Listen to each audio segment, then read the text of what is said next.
Senhor Deus, queremos te agradecer, ó Pai, pela oportunidade que temos de cantar louvores em teu nome, de colocar-nos diante do Senhor, suplicando pelo perdão dos nossos pecados, clamando pela tua graça e tua misericórdia. E recebemos aqui graça sobre graça por meio da tua palavra.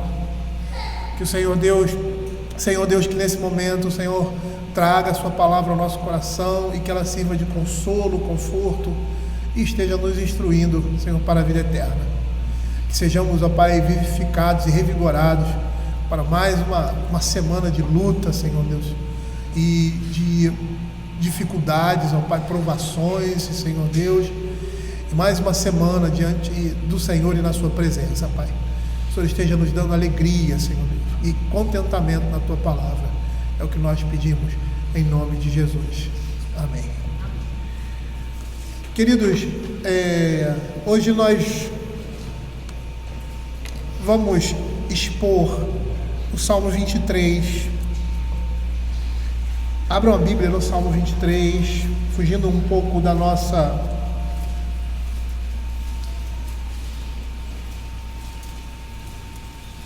exposição de 2 Timóteo.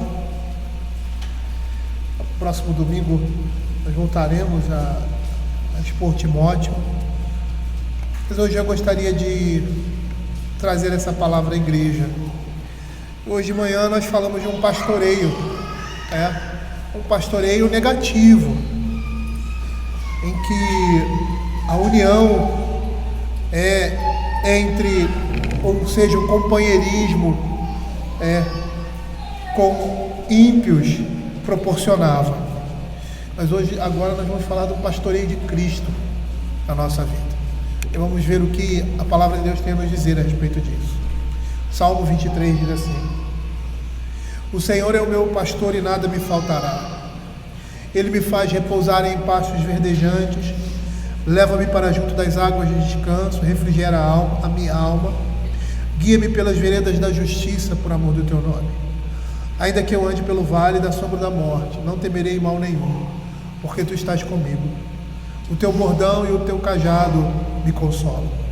Preparas-me uma mesa na presença dos meus adversários, unges minha cabeça com óleo, meu cálice transborda. Bondade e misericórdia certamente me seguirão todos os dias da minha vida, e habitarei na casa do Senhor para todo sempre. Esse salmo representa inicialmente a gratidão de Davi diante de Deus, a gratidão a Deus. Davi, quando escreve esse salmo, ele se encontra num período de prosperidade e tranquilidade nesse reino, no seu reino. E nesse momento ele se deleita em Deus, reconhecendo a providência divina em sua vida. E aí ele enaltece o cuidado de Deus exercido sobre ele. Duas imagens nos são apresentadas aqui, extremamente significativas: a do pastor de ovelhas, sendo esse Deus nosso pastor, e as ovelhas, que no caso somos nós. E a Escritura nos mostra a imagem de Cristo como pastor de ovelhas. No Evangelho de João nós vemos essa imagem, lá em João capítulo 10, do verso 1 ao verso 17, nós vemos isso. E especificamente no verso 11 ele diz assim: eu sou o bom pastor dá vida pelas ovelhas. Mas essa imagem, ela não para aí. A Escritura nos chama como ovelhas, nos compara a ovelhas. Em Isaías capítulo 53, verso 6, nós vemos essa comparação quando ele diz: todos nós andávamos desgarrados como ovelhas, cada um se desviava pelo caminho, mas o Senhor fez cair sobre ele a iniquidade de todos nós. E seria muito interessante, para a exposição desse salmo, traçarmos esse perfil que a igreja, essa imagem que a Escritura, melhor dizendo, apresenta do pastor de ovelhas, bem como das próprias ovelhas. E eu gostaria de chamar a atenção dos irmãos para essas imagens aqui, que são imagens muito significativas, porque quando Deus cria todas as coisas, Ele cria com propósito. Nada foge a esse propósito, e tudo aponta para ele, como diz lá Romanos capítulo 11, verso 36. O pastor de ovelhas era uma profissão bastante difícil e árdua. Por quê? Porque eles deveriam levar suas ovelhas de um pasto para outro, procurando bons pastos. O rebanho contava por vezes com milhares de ovelhas, e havia vários pastores para cada bando de ovelhas, e eles tinham de passar a maior parte do tempo ao ar livre. E é o que a gente vê aqui no Salmo 23, poeticamente construído, essa imagem de um pastor de ovelhas que conduz as suas ovelhas para um determinado caminho até chegar no alvo, no seu objetivo. E aí o pastor de ovelhas, ele era aquele que passava pelo frio da noite e pelo calor do sol, características muito comuns daquela região, de alta temperatura de dia e de baixa temperatura à noite. Eles não dormiam muito, não descansavam muito. Às vezes eram grupos de pastores que se revezavam para descansar, como no quartel, o guarda aí fazendo lá, os guardas ali revezando, nos seus postos. E aí os pastores construíam apriscos para guardar as ovelhas na calada da noite, e esses apriscos tinham muros altos para que outros animais não entrassem, evitando ladrões de 2 ou 4 pernas. Em geral eles eram lugares assim, arredondados, com muros altos, e em geral esses apriscos eles não tinham porta. Quando algum animal ou alguém queria roubar uma ovelha do rebanho, ele deveria se dirigir à entrada do aprisco, onde o pastor se deitava, sendo a porta das ovelhas. É essa imagem que nós temos lá em João capítulo 10, verso 8 e 9, quando ele diz assim: todos quantos vieram antes de mim são ladrões, salteadores, mas as ovelhas não deram ouvidos. Eu sou a porta das ovelhas. Quando amanheciam, os pastores levavam as ovelhas para beber água. Quando havia um grupo grande de ovelhas, com vários pastores juntos, na manhã, quando acordavam e cada um ia para uma direção, eles gritavam, ou assobiavam, ou chamavam pelos nomes as ovelhas, e elas se dividiam em bandos, seguindo o seu pastor, ouvindo a voz do seu pastor, e reconheciam esse pastor e seguiam simplesmente a sua voz no meio de outras ovelhas e de outras vozes de outros pastores. E essa é a imagem que nós temos lá em João capítulo 10, verso 27, as minhas ovelhas ouvem a minha voz, eu as conheço e elas me seguem. O pastor amava as suas ovelhas, e a proximidade contínua entre eles criava uma afeição real. As ovelhas eram dóceis e carinhosas e respondiam facilmente a esse cuidado, esse amor do pastor. E o pastor sofria com a perda das ovelhas, de uma ovelha. Ele ficava ansioso quando perdia uma e procurava até encontrar, levando-a de volta aos ombros para casa, como no caso da ovelha perdida, que se encontra lá em Lucas capítulo 15, nos versos de 3 a 7, quando ele diz assim: então lhe propôs Jesus essa parábola: qual dentre vós é o homem que, possuindo 100 ovelhas e perdendo uma delas, não deixa no deserto as 99 e vai em busca da que se perdeu até encontrá-la? Achando-a, põe nos ombros, cheio de júbilo, e indo para casa, reúne os amigos e vizinhos, dizendo-lhes: alegrai-vos comigo, porque já achei a minha ovelha perdida. O pastor, ele tinha um cuidado muito especial com as ovelhas feridas, as doentes e aquelas que estavam prenhes. E a gente vê isso lá em Isaías 40, especialmente ali nos versos 10 e 11, quando ele diz assim: eis que o Senhor Deus virá com poder, e o seu braço dominará, e eis que o seu galardão está com ele, diante dele a sua recompensa. Como pastor, apacentará o seu rebanho, e entre os seus braços recolherá os cordeirinhos e os levará no seio, as que amamentam, ele guiará mansamente. O pastor, por ter essa posição e postura, ele tinha 2 armas: o seu cajado, que era para espantar e bater em animais, e puxar as ovelhas para perto de si. De um lado era geralmente aquele ponto de interrogação grande, né? Aquela curva ali servia para que o pastor lançasse o seu cajado se a ovelha estivesse caminhando em um caminho distante e puxasse para perto de si. E do outro lado você tinha um porrete onde ele usava para bater nos animais que vinham contra essa ovelha. O pastor dava vida pelas suas ovelhas, porque muitas vezes ele tinha de lutar com animais ferozes para protegê-las dos ursos, leões, hienas e lobos. E aqui só um parêntese, né, para mostrar como os lobos, a palavra de Deus chama os maus pastores, aqueles que se levantam, o próprio Satanás como lobo, né? E é interessante que nesses animais, nesses predadores, no caso o leão, as hienas, né, e os ursos também, eles matam primeiro a sua vítima para depois consumi-la. Os lobos não, eles comem a sua presa viva, eles vão arrancando e puxando o animal vivo e comendo esse animal. Essa é a imagem do lobo na Escritura. As ovelhas, por outro lado, são animais dóceis e dependiam em tudo do pastor.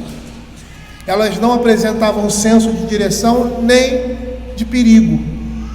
Quando atacadas, não sabiam se defender. Se perdidas, não sabiam regressar, como os cães e outros animais. Sem o pastor, as ovelhas estavam em constante perigo. E essa é a imagem da Escritura com relação ao Senhor Jesus. Tanto que essa imagem é pegada de empréstimo para aqueles que pregam e conduzem o povo de Deus, mas o verdadeiro pastor é Cristo, e nós somos comparados a ovelhas, espiritualmente falando, porque a nossa realidade é essa. Nós, em primeiro lugar, dependemos de tudo, em tudo do nosso pastor. Nós não temos senso de direção e nem de perigo. Se formos deixados à nossa própria sorte, nós vamos fazer como as ovelhas fazem, e como as crianças também. Elas procuram o perigo, elas vão atrás do perigo, elas vão pelos piores lugares. E essa é a ideia, e isso é um comportamento daquele animal em que nós somos comparados. Não sabem se defender, eles não têm nenhum senso de defesa, e são completamente perdidos. Se deixados à própria sorte, eles vão escolher o caminho errado, o caminho contrário àquele caminho que é bom, e que é correto, e que é seguro.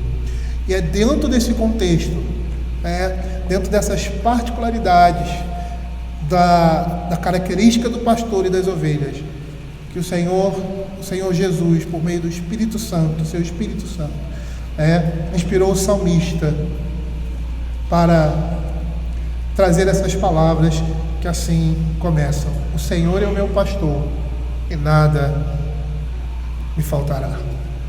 A primeira coisa que nós vemos aqui é a satisfação de Davi por ter Deus como seu protetor e guia. E essa expressão que ele apresenta aqui demonstra o seu ponto de vista em relação a Deus. A palavra pastor, ela designa aquele que cuida, alimenta e dirige a sua vida, no caso aqui do salmista. E nesse verso, o salmista está demonstrando contentamento, alegria, deleite e orgulho por ser Deus o seu pastor. Porque o pastor é aquele que cuida, supre. E essa imagem é reforçada pelo verso: nada me faltará. O Senhor é o meu pastor e nada me faltará. Ou seja, o salmista tinha certeza de que tudo que necessita, ele seria provido por Deus, porque Deus é o seu pastor. E dessa forma ele demonstra confiança e certeza que nas mãos do Senhor ele está seguro. Nada me faltará. Ele reconhece, o salmista aqui está reconhecendo que tudo o que ele precisa para suprir as suas necessidades, ele terá isso da mão do Senhor. E é muito interessante porque foi isso que nós vimos hoje de manhã. Lá no Salmo 127, verso 2, a palavra do Senhor diz assim: inútil vos será levantar de madrugada, repousar tarde, comer o pão que penosamente granjeaste aos seus amados, ele dá enquanto dorme. A ideia ali do Salmo 127 é que se o Senhor não estiver edificando a nossa vida, nosso trabalho será inútil, até mesmo para trazer o sustento para a nossa casa. E a ideia ali é que o Senhor está pastoreando as nossas vidas.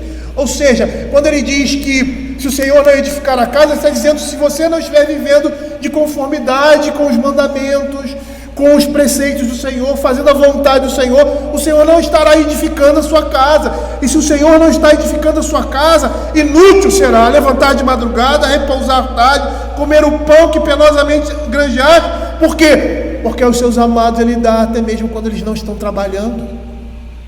O Senhor supre a necessidade do seu povo, independente daquilo que ele faz. Lá em Lucas capítulo 12, verso de 29 a 32, a palavra de Deus diz assim: não andeis, pois, a indagar o que haveis de comer ou beber, e não vos entregueis a inquietações, porque os gentios de todo mundo é que procuram essas coisas, mas vosso Pai sabe que necessitais dela. Buscai antes de tudo o seu reino, e essas coisas vos serão acrescentadas. Não temais, ó pequenino rebanho, porque vosso Pai se agradou em dar o seu reino. E aí, quando ele fala que nada vai faltar, ele não está falando somente das coisas que são materiais, do sustento e da manutenção do corpo, da vida, mas como ele diz aqui: não temais, porque vosso Pai se agradou em dar-vos o seu reino. Ele está falando que nada vai nos faltar também daquilo que precisamos para terminar a nossa caminhada. Essa palavra também expressa a condição espiritual nossa, ou seja, Davi está dizendo de que tudo que necessita para a vida eterna, sabedoria e entendimento, lhe será garantido e lhe será dado por Deus. E é isso que 2 Pedro, capítulo 1, versos de 3 a 5 vai dizer, quando ele diz assim: visto como pelo seu divino poder nos tem sido doada todas as coisas que conduzem à vida e à piedade, pelo conhecimento completo daquele que nos chamou para a sua própria glória, virtude, pelos quais nos têm sido doadas as suas preciosas e muito grandes promessas, para que por elas vos torneis co-participantes da natureza divina, livrando-vos da corrupção das paixões que há no mundo. Davi sabia que o Senhor, como seu pastor, iria suprir tanto o seu corpo quanto a sua alma. E nos versos seguintes, ele demonstra como o Senhor proveu para todas as suas necessidades. E a ideia aqui expressa seria essa: a graça divina me sustenta em tudo e em toda e qualquer circunstância. E por isso que ele diz: o Senhor é meu pastor e nada me faltará. E aí no verso 2, ele mostra como o Senhor proveu para as suas necessidades. Ele diz assim: ele me faz repousar em pastos verdejantes.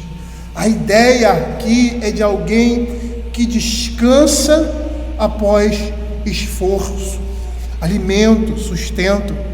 Esses pastos verdejantes aqui representavam lugares seguros e com abundância de alimento. E aqui nós podemos até ter uma ideia de um aprisco, um lugar de grande segurança e conforto. E é isso que a palavra de Deus está nos dizendo, que Ele está nos conduzindo por lugares em que Ele estará nos alimentando e nos guardando em lugares seguros. Essa representa a condição do crente. E o livro de Jó nos mostra que o crente está sempre seguro nas mãos do Senhor, até mesmo nos piores momentos de sua vida. Veja o que Jó, capítulo 1, verso 10 vai dizer. Diz assim: acaso não cercaste com Sebe é uma cerca, A ele, a sua casa e a tudo quanto tem? A obra de suas mãos abençoaste, e os seus bens se multiplicaram na terra. Estende, porém, a mão e toca-lhe em tudo que tem, verás que não blasfema contra ti na tua face. Disse o Senhor a Satanás: eis que tudo quanto ele tem está em seu poder, somente contra ele não estendas a mão. E Satanás saiu da presença do Senhor. Até mesmo em momentos como esse, estamos seguros nas mãos do Senhor. E o que nós estamos vendo aqui, ele me faz repousar em pastos verdejantes, é um repouso diante da fartura do alimento que ele nos proporciona, e aqui para a nossa alma.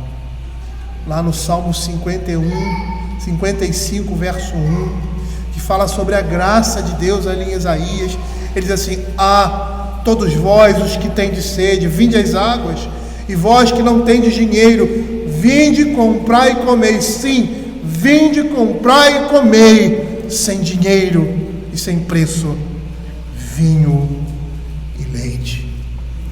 A graça de Deus nos faz repousar tranquilos em pastos verdejantes. Mas nessa condução ele diz assim, que são os alimentos essenciais, né?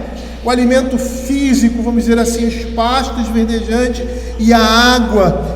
Ele diz assim: leva-me para junto das águas de descanso. E é interessante porque até mesmo quando uma ovelha estava se alimentando, ela corria perigo.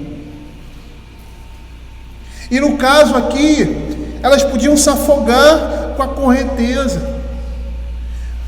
Por isso, eles precisavam beber em rios ou riachos tranquilos, porque quando o pastor levava a ovelha para um lugar onde a correnteza era um pouco mais forte, ela, ao se abaixar para beber aquela água e matar a sua sede, muitas vezes a lã sugava a água que ela estava bebendo, e ela se tornava pesada e caía dentro do rio e se afogava.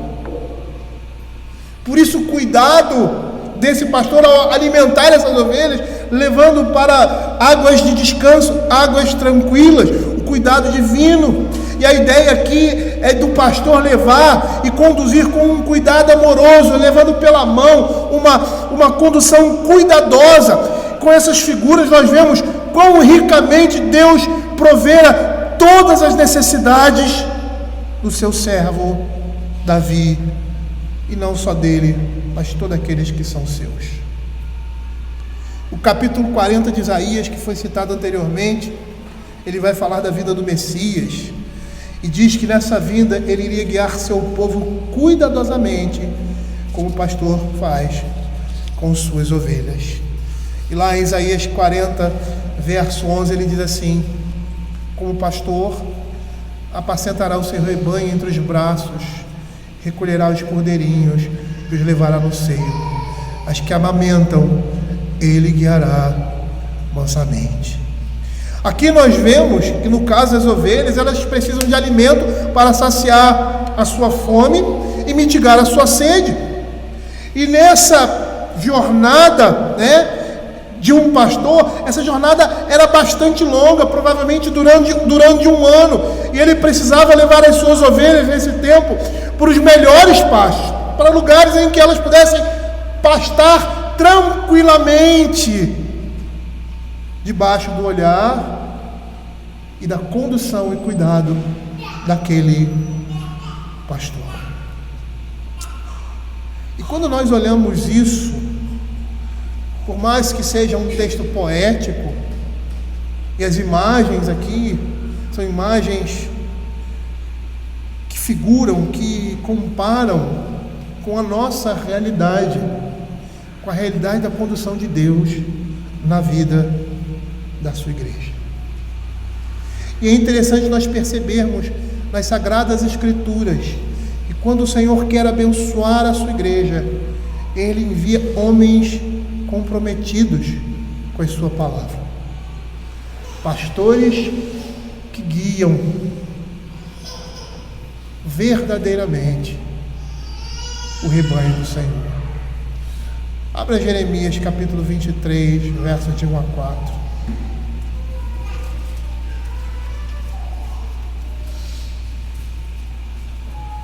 Ele diz assim: ai dos pastores que destroem e dispersam as ovelhas do meu pasto, diz o Senhor. Portanto, assim diz o Senhor, o Deus de Israel, contra os pastores que apacentam o meu povo. Vós dispersaste as minhas ovelhas e as afugentastes, e delas não cuidastes, mas eu cuidarei em vos castigar a maldade das vossas ações, diz o Senhor. E aqui há uma imagem interessante, porque você vê aqui o Senhor chamando, e no caso aqui são os reis de pastores. E o que acontecia naquela época, existiam determinados homens que tinham grandes propriedades, né, e grandes rebanhos. E esses homens contratavam pastores para cuidarem desse rebanho. E a cada pastor era dado um grupo de ovelhas, um número significativo, para que eles pudessem cuidar dessas ovelhas, protegê-las, alimentá-las. E é o que nós estamos vendo aqui no trato do Senhor para com a sua igreja. E aí no verso 3 ele diz assim: eu mesmo recolherei o restante das minhas ovelhas de todas as terras para onde estiver afugentado, e as farei voltar aos seus apriscos, serão fecundas e se multiplicarão. Levantarei sobre elas pastores que as apacentem, e elas jamais temerão, nem se espantarão, nenhuma delas faltará, diz o Senhor. Em outro texto de Jeremias, ele diz assim: dar-vos-ei pastores segundo o meu coração, que vos apacentem com conhecimento e inteligência. Muitas vezes esse texto é usado para pastores no sentido daqueles que pregam, mas aqui o que nós estamos vendo são aqueles que governam e conduzem a igreja, e nesse caso os pastores também entram. A ideia aqui é que o Senhor estava falando para aqueles reis, aqueles homens que o Senhor tinha colocado à frente do seu povo para conduzi-los. E uma das imagens de Cristo, o tipo de Cristo da Escritura, é o rei, porque ele é sacerdote, profeta e rei. E como rei, esses homens apresentavam a imagem de Deus perante o seu povo. E aí deveriam guiar essas ovelhas como o pastor assim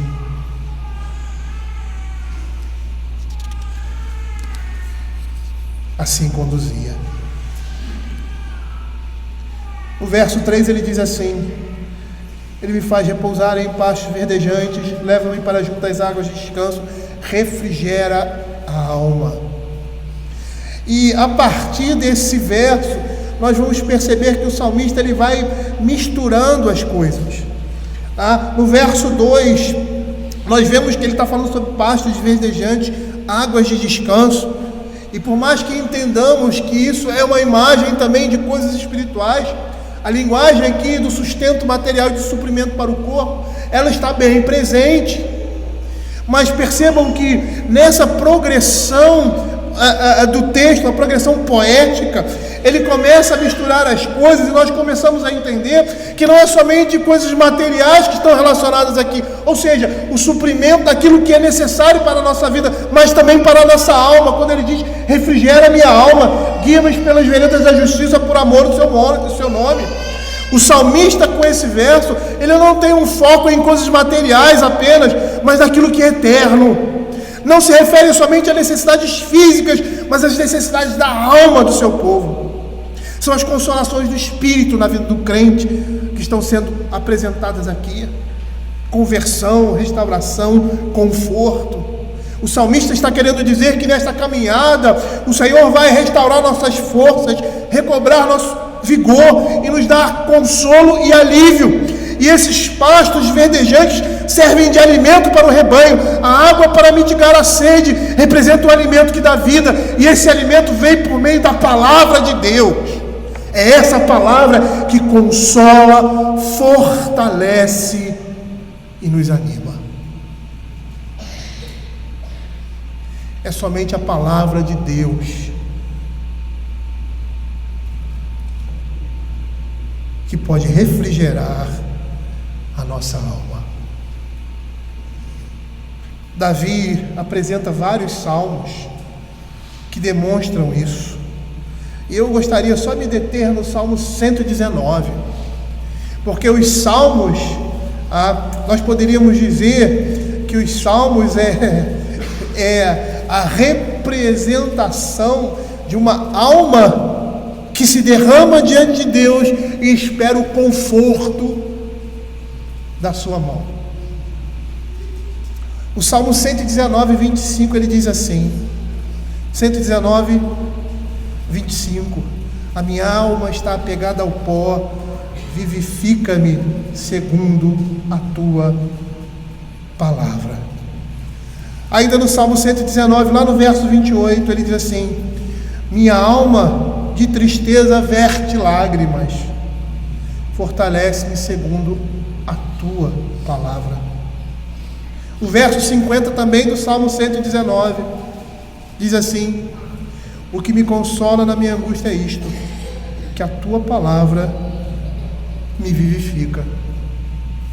E no Salmo 119, 107 ele diz assim: estou aflitíssimo, vivifica-me, Senhor, segundo a tua palavra. Ou seja, é a palavra de Deus que nos traz conforto, é a palavra de Deus que nos fortalece, é ela que refrigera a nossa alma.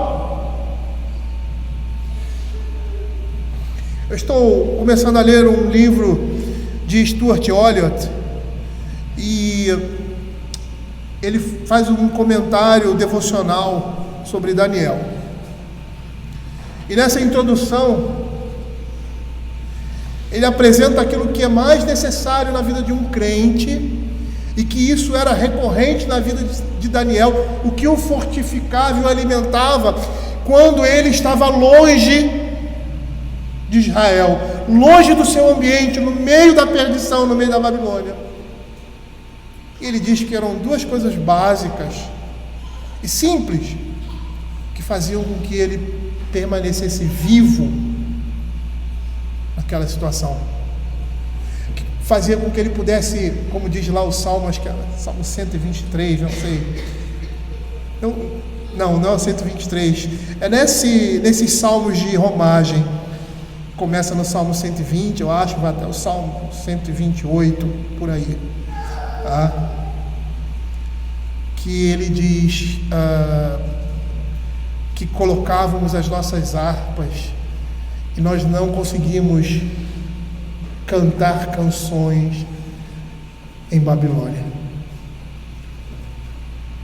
E aí esse autor, ele diz que Daniel conseguia fazer isso, cantar essas canções ali, naquele lugar de exílio. Por quê? Por duas coisas. Porque era um homem que orava e era um homem que meditava na palavra de Deus. Essas duas coisas tornam um crente vivo no meio do mundo de pecado. É a palavra que vai vivificar o nosso coração. É ela que vai refrigerar a nossa alma. E aqui cabe até um parêntese, porque nós percebemos que atualmente, e aí a gente fala sobre o culto doméstico, como nós negligenciamos esses momentos devocionais, e como isso é importante. Nós não conseguimos sobreviver nesse mundo de forma íntegra se não temos mantido um relacionamento com Deus por meio da oração e por meio da meditação da palavra de Deus. Coisas tão simples, mas que têm sido negligenciadas pelo povo de Deus. Por quê? Porque é somente por meio da palavra de Deus que o Senhor refrigera a nossa alma. Abra Lucas capítulo 24, verso 32. Esse texto Ele é maravilhoso.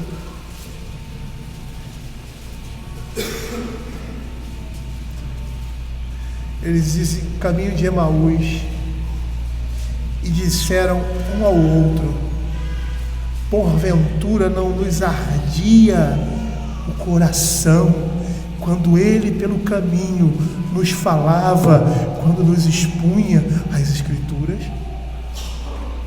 Às vezes nós pensamos assim: se nós tivéssemos Cristo aqui nesse momento e Ele trazendo a sua palavra, Ele falando, seria tremendo, como no caso de Marta e Maria. Marta preocupada, Maria ali aos pés, aquedando os seus pés do Senhor Jesus, ouvir as palavras do Senhor Jesus. Quantas vezes nós ouvimos na narrativa da Escritura dizendo que Ele não falava como outros homens, Ele falava como tinha autoridade, aquela palavra penetrava no coração. É isso que a palavra de Deus faz. Ela faz nosso coração arder. Seja essa palavra trazida por um ministro ordenado, seja essa palavra lida e sendo acalentada pelo nosso coração por meio do Espírito Santo, ela refrigera a nossa alma, esse sentimento, esse ardor no coração. Nos é dado quando a palavra de Deus é lida, quando nós meditamos nessa palavra. E é dessa forma que o Senhor refrigera a nossa alma. O Senhor colocou determinados meios e instrumentos ordinários para que Ele fale por meio da igreja, para a igreja, melhor dizendo, por meio de homens, os ministros. Os puritanos diziam isso: quando o homem sobe ao púlpito e expõe a palavra, é Cristo que está falando. Mas muitas vezes nós não temos isso. Mas isso não nos impede de ouvir a voz de Deus e de o nosso coração arder ao lermos as sagradas Escrituras. É um pastor que refrigera a nossa alma, e esse refrigério vem por meio da sua palavra. E aí ele continua: guia-me pelas veredas da justiça, por amor do teu nome. Temos aqui uma referência à direção do Espírito Santo na vida do crente. Lá o Senhor Jesus, em João capítulo 16, verso 13, juntando os seus discípulos e dando as suas últimas instruções, ele diz assim: quando vier, porém, o Espírito Santo, ele vos guiará a toda a verdade, porque não falará de si mesmo, mas dirá tudo o que tiver ouvido e vos anunciará as coisas que hão de vir. Porque até aquele momento essas coisas vinham do próprio Cristo, mas haveria um tempo em que Ele não estaria presente entre eles, mas Ele, como disse, não os deixaria só, enviaria o Espírito Santo, e que por meio desse Espírito Ele ia guiar o seu povo para toda a verdade, porque Ele ia falar daquilo que Ele ouviu de Cristo e do Pai. E aqui nós percebemos que Deus em nenhum aspecto deixa carente o seu povo. Por quê? Porque Ele sustenta com o seu poder. O Senhor revigora e vivifica o seu povo, desviando tudo que seja prejudicial à sua alma eterna. Um crente verdadeiro não vai viver no engano pelo resto da sua vida. Isso é promessa do Senhor. E quando ele fala aqui veredas, significa trilhas e retidão. E é muito interessante porque a linguagem do Salmo é muito parecida com a linguagem de Provérbios. Por que será? Porque quem escreveu os Salmos era pai daquele que escreveu Provérbios. Há uma interação de pensamento, há uma demonstração de que alguma coisa foi transmitida de pai para filho. O próprio Salomão diz isso, capítulo 4 de Provérbios, quando ele estava sentado com seu pai, ouvindo as suas instruções de sua mãe. Veredas aqui significam trilhas de retidão e refere-se ao modo de vida de uma pessoa. O livro de Provérbios usa essa expressão para fazer diferença entre o caminho da justiça e o caminho da perdição. E essas veredas de justiça aqui representam a vontade de Deus, seu padrão expresso em sua palavra. Lá em Provérbios capítulo 2, verso 8 e 9, ele diz assim: guarda as veredas do juízo e conserva o caminho dos seus santos. Então entenderás justiça, juízo e equidade, todas as boas veredas, porquanto a sabedoria entrará no teu coração. Guia-me pelas veredas da justiça. Somos ovelha dele. E se somos ovelhas do Senhor, Ele vai nos guiar por essas veredas. Mas sabe qual é o motivo para isso? O motivo para o Senhor guiar nossos caminhos, os seus caminhos, se dá por causa da aliança que Ele fez conosco. Uma aliança de amor, como a aliança de um homem para com a sua esposa. Veja o que o Salmo 89, verso 33 vai dizer. Ele diz assim: se os seus filhos desprezarem a minha lei e não andarem nos meus juízos, se violarem os meus preceitos e não guardarem os meus mandamentos, então punirei com vara as suas transgressões e com açoites a sua iniquidade, mas jamais retirarei dele a minha bondade, nem desmentirei a minha fidelidade, não violarei a minha aliança, nem modificarei o que os meus lábios proferiram. Guia-me pela vereda da justiça por amor do seu nome. Em Jeremias, capítulo 32, verso 40, ele diz assim: farei com eles aliança eterna, segundo a qual não deixarei de lhes fazer o bem, e porei o meu temor no seu coração, para que nunca se apartem de mim. E por que ele faz isso? Por amor do seu nome. Ele não faz isso baseado em nossa fidelidade, mas na sua fidelidade à aliança que Ele fez conosco. E é tão interessante essa maneira como a Escritura fala da fidelidade do Senhor e da sua ação para com o seu povo, que lá em Ezequiel capítulo 36, verso 22, a restauração de Israel se dá pela fidelidade de Deus ao pacto que fez com o seu povo. E ele diz assim: dize, portanto, a casa de Israel, uma casa rebelde, assim diz o Senhor, não é por amor de vós que eu faço isso, ó casa de Israel, mas pelo meu santo nome, que profanaste entre as nações, para onde fostes. E aí, dentro do contexto desse texto de Ezequiel, do profeta, a forma como Deus vai exigir a sua santidade é convertendo, após a sua disciplina, os nossos corações a Ele. E isso Ele faz por um povo que desvia constantemente da sua face. E Ele faz isso por amor da sua aliança. Ele não nos abandona, apesar de nossa infidelidade.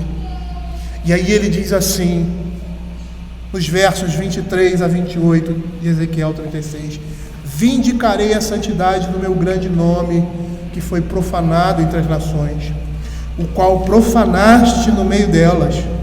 As nações saberão que eu sou o Senhor, diz o Senhor Deus, quando eu vindicar a minha santidade perante elas. Tomar-vos-ei de entre as nações, e vos congregarei de todos os países, e vos trarei para a vossa terra. Então aspergirei água pura sobre vós, e ficareis purificados. De todas as vossas imundícias e de todos os vossos ídolos vos purificarei. Dar-vos-ei coração novo, e porei dentre vós espírito novo. Tirarei de vós o coração de pedra, e vos darei coração de carne. Porei dentre vós o meu espírito, e fareis que andeis nos meus estatutos, guardeis os meus juízos e observeis. Habitareis na terra que eu dei a vossos pais. Vós sereis o meu povo, e eu serei o vosso Deus. E isso Ele faz por amor do seu nome.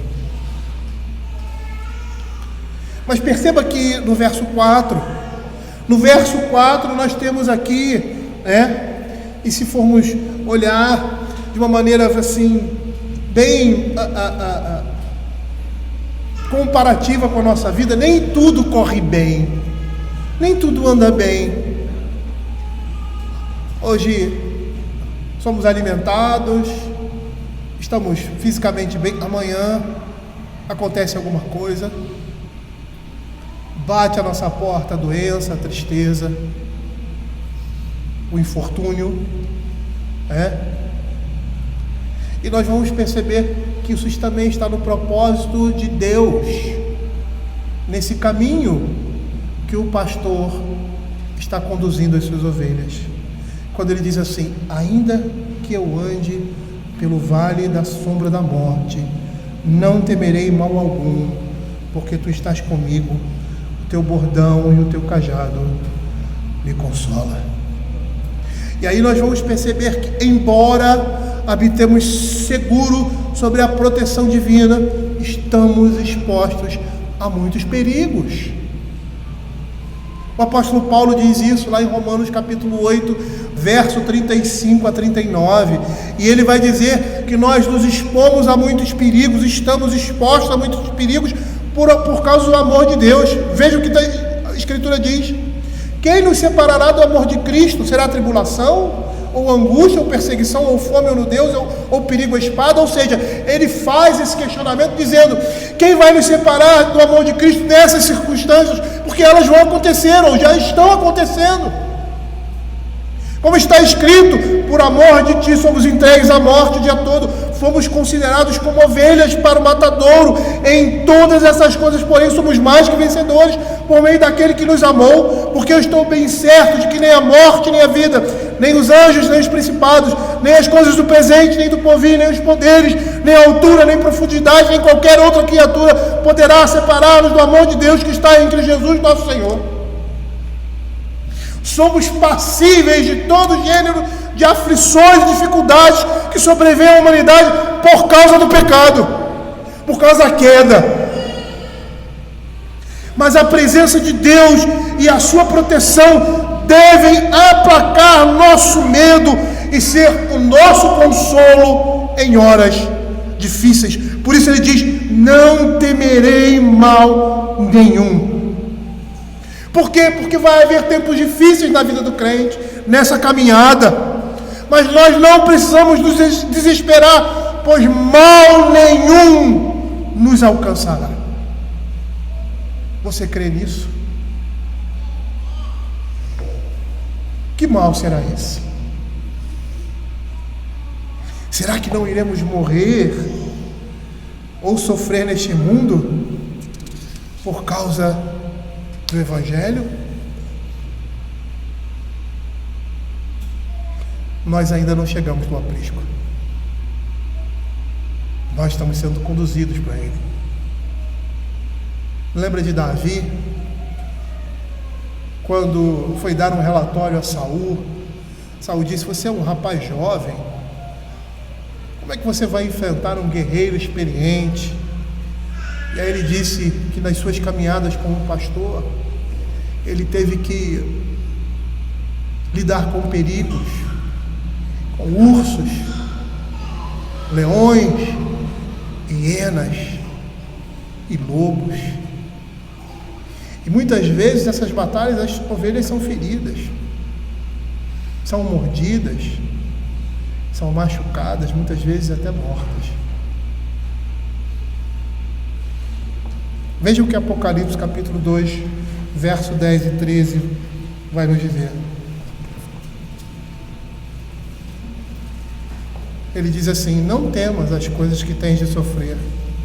Eis que o diabo está para lançar em prisão alguns dentre vós, para ser dispostos à prova, e tereis tribulação de 10 dias.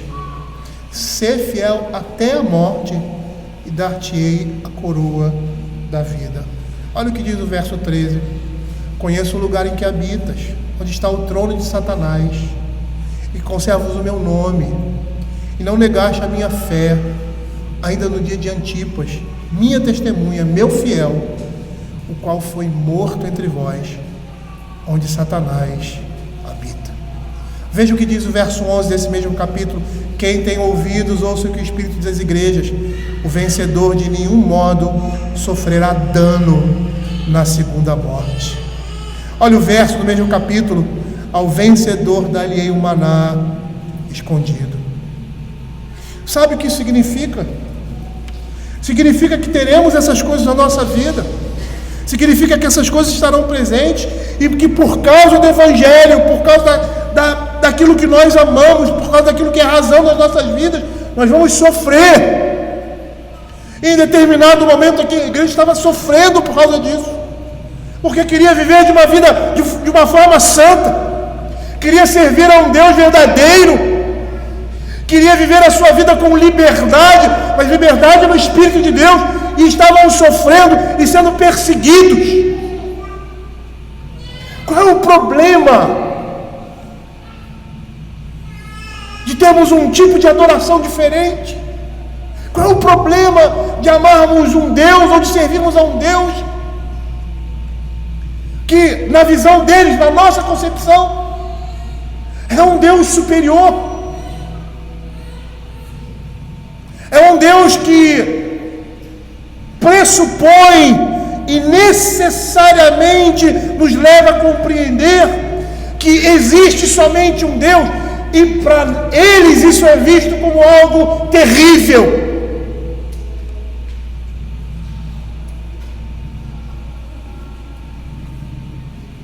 Problema nenhum, mas para eles, para o mundo é problema, porque o mundo jaz no maligno. E a ideia aqui é que o Senhor vai estar conosco. E quando o Senhor estiver conosco, ou seja, quando o Senhor está conosco, não há o que temer. Não há o que temer. Porque somos guardados por Ele. E não perderemos aquilo que é de mais precioso na nossa vida, que é a nossa vida eterna. Veja o que o Salmo 91, verso 15 e 16 nos diz. Por mais que seja um salmo que aponte para Cristo, mas ele pode e deve ser aplicado a nós também, olhando por meio da cruz de Cristo, através de Cristo, porque é para Ele que esse texto aponta. Ele me invocará e eu lhe responderei, na sua angústia estarei com ele, livrá-lo-ei e o glorificarei, saciá-lo-ei com longevidade e lhe mostrarei a minha salvação.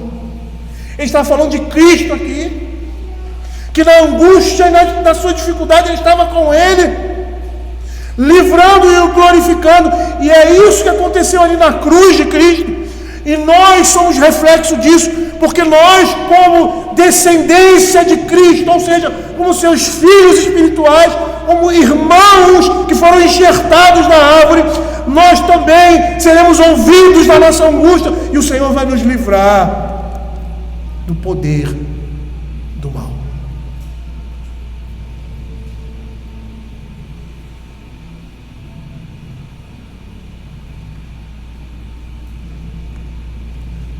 E aí ele mostra por que nós não devemos temer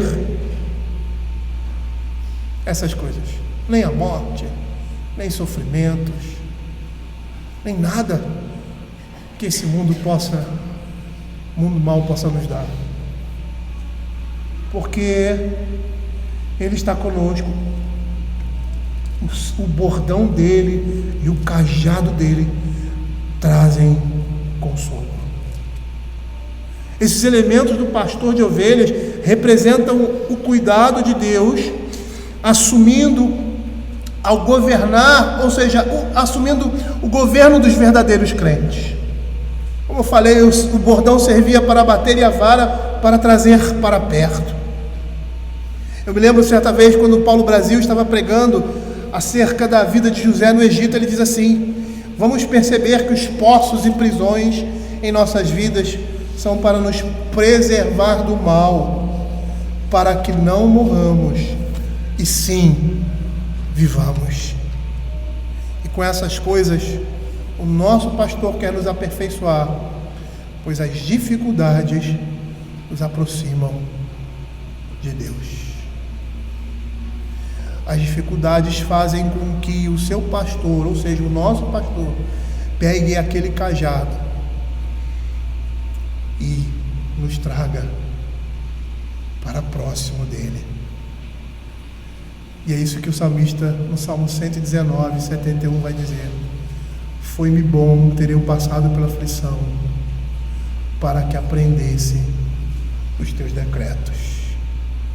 E é nessa mesma perspectiva que o escritor de Hebreus, quando fala da disciplina do Senhor, ele vai dizer que essa disciplina jamais pode errar, ela é perfeita e ela nos conduz à santidade de Deus. É nessa perspectiva que Jó reconhece que tudo o que passou foi para que ele se aproximasse mais do Senhor. Lá em Jó 42, versos 5 e 6, ele diz assim: eu te conhecia só de ouvir falar, mas agora os meus olhos te veem, por isso me abomino, me arrependo no pó e na cinza. O apóstolo Paulo, quando passa por aquela dificuldade, um espinho na carne, ele reconhece que aquilo foi dado por um pastor para que ele não se perdesse.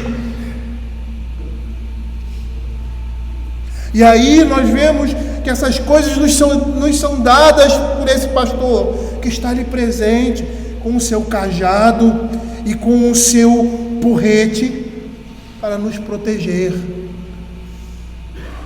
dos nossos inimigos e nos trazer para perto de nós. E aí Jó vai dizer: eu te conhecia só de ouvir falar, mas agora os meus olhos te veem, por isso me abomino e me arrependo no pó e na cinza.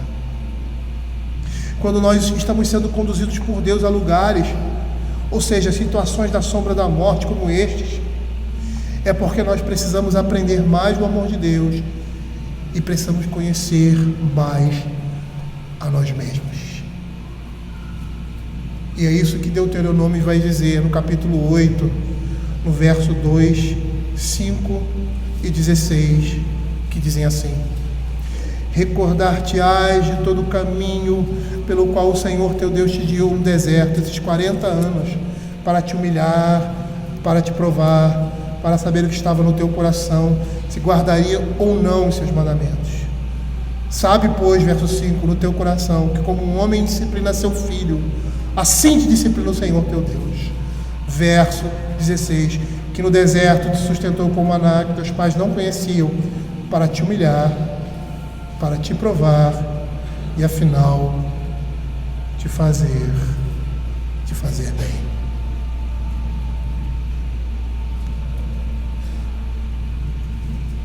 O verso 5 fala de um tempo, de um momento de abundância, logo depois de um tempo de dificuldade. E não é essa mais ou menos a perspectiva que nós temos?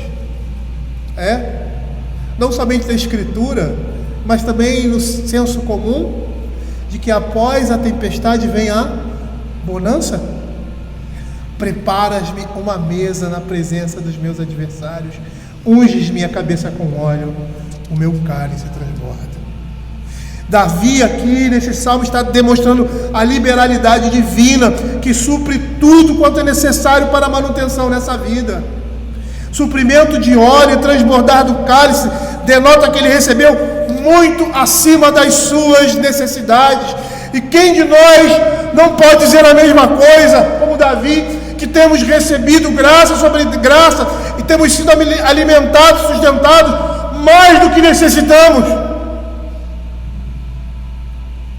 E é isso que a palavra de Deus diz para aqueles que amam e temem o Senhor, como diz lá o Salmo 128:2, do trabalho de tuas mãos comerás, feliz serás e tudo te irá bem, bem-aventurado o homem que teme ao Senhor e anda nos seus mandamentos. Porque aos seus amados ele dá enquanto dorme. Mesmo quando estamos descansando, o Senhor está nos sustentando. O Senhor garante aos que o temem e andam nos seus mandamentos o retorno das suas atividades, como era no Éden. E aí esses salmos, tanto o Salmo 127 e o Salmo 128, como o verso 5 aqui, vai nos dizer que os que andam em conformidade com a lei do Senhor são deveras abençoados, e parte dessa bênção é desfrutar de comer os frutos do seu labor. Não é à toa que Salomão escreveu: bebe do teu vinho e aproveita a tua vida com a mulher da tua juventude. São bênçãos de Deus para aqueles que andam de conformidade com a sua lei. E aí ele termina fechando esse ciclo dizendo assim: bondade e misericórdia certamente me seguirão todos os dias da minha vida, e habitarei na casa do Senhor para todo sempre. E é interessante esse texto, porque no hebraico você tem, diferente da nossa da língua portuguesa, tem os tempos verbais, eles têm intensidade.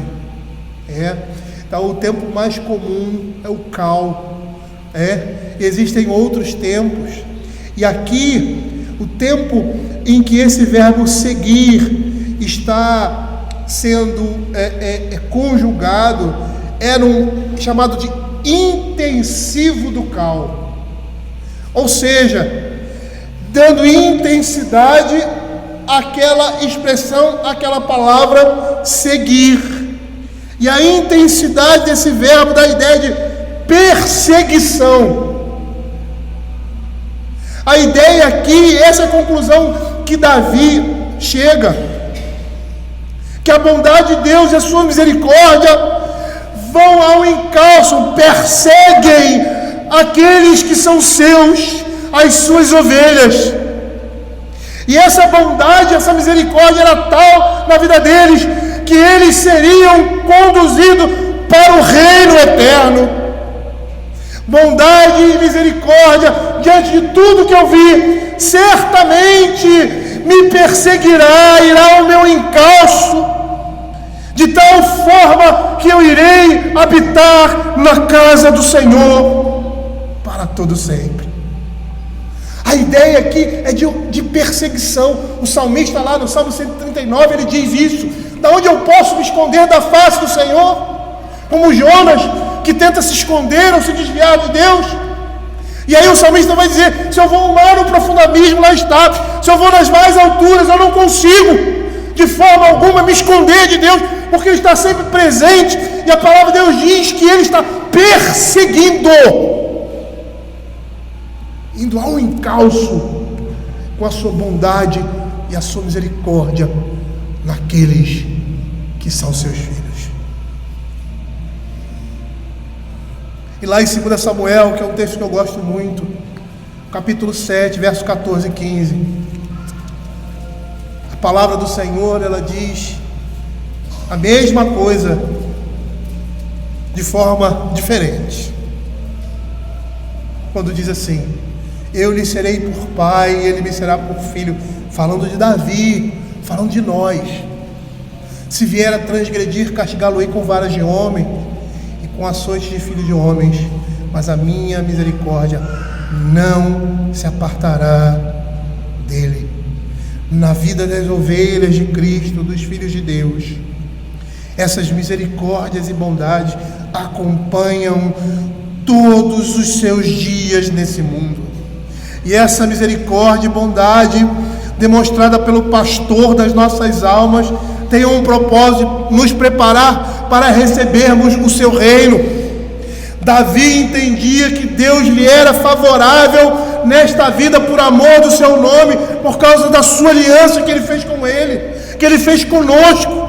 Entendia que qualquer benefício ou provação que recebia da parte de Deus servia, ou seja, o habilitava para que pudesse habitar para sempre com o Senhor. E aí o apóstolo Paulo, indo nessa mesma direção, ele diz lá em Romanos capítulo 8, verso 28, sabemos que todas as coisas cooperam para o bem daqueles que amam a Deus, daqueles que são chamados segundo o seu propósito. E certo pastor, interpretando esse texto, disse que provavelmente ele deveria ser traduzido, ele foi traduzido da forma direta, ou seja, ele deveria ser traduzido de outra forma, de uma forma inversa, onde a oração principal ficaria no final, e ficaria assim: para aqueles que são chamados segundo o seu propósito, aqueles que amam a Deus, sabemos que todas as coisas cooperam para o bem.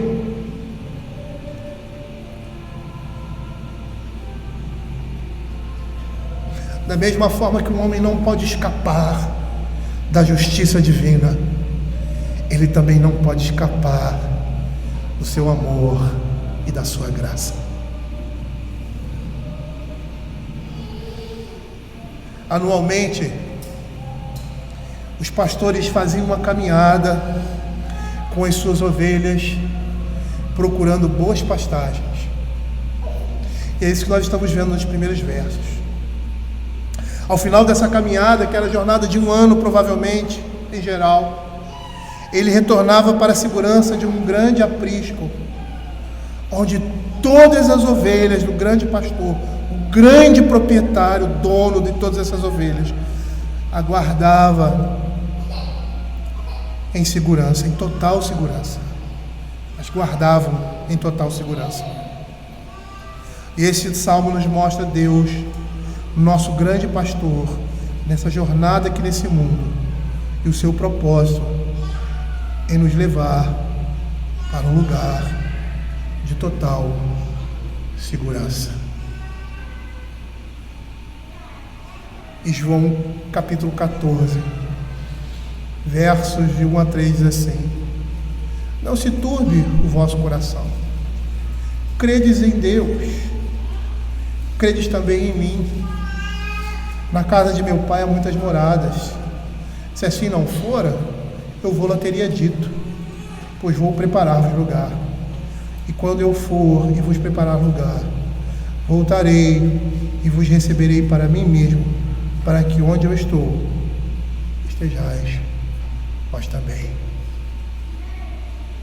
Esse salmo está nos dizendo que nós temos um pastor, e que esse pastor é Cristo. Ele é o pastor das nossas almas. É Ele quem está conduzindo as nossas vidas. E Ele está conduzindo para o seu bom propósito, consolando as nossas aflições, revigorando a nossa alma e fazendo tudo para que ao final cheguemos em segurança ao reino eterno. Quando nós olhamos esse salmo nessa perspectiva e nos lembramos dos discípulos quando o Senhor Jesus estava no barco e a tempestade começou e eles começaram a se desesperar. E aí, olha a ignorância do seu Senhor, acorda! O Senhor não está vendo o que está acontecendo conosco? E aí eles, homens de pequena fé, e ali naquele momento ele manda que aquela tempestade e aquele mar revolto se acalmem. Nós somos assim. A atitude daqueles homens demonstrava a falta de confiança e a falta de fé no Senhor das nossas vidas. Muitas vezes nós nos desesperamos diante das dificuldades que nós vivenciamos nesse mundo. Perda de emprego, de família, de entes queridos, de cônjuge. A Escritura não está dizendo que nós não podemos sentir, chorar ou sentir a dor dessas coisas. A Escritura está nos dizendo que podemos chorar, que podemos sentir, mas que jamais podemos nos desesperar. Porque o Senhor é o nosso pastor e nada vai nos faltar. Vamos orar.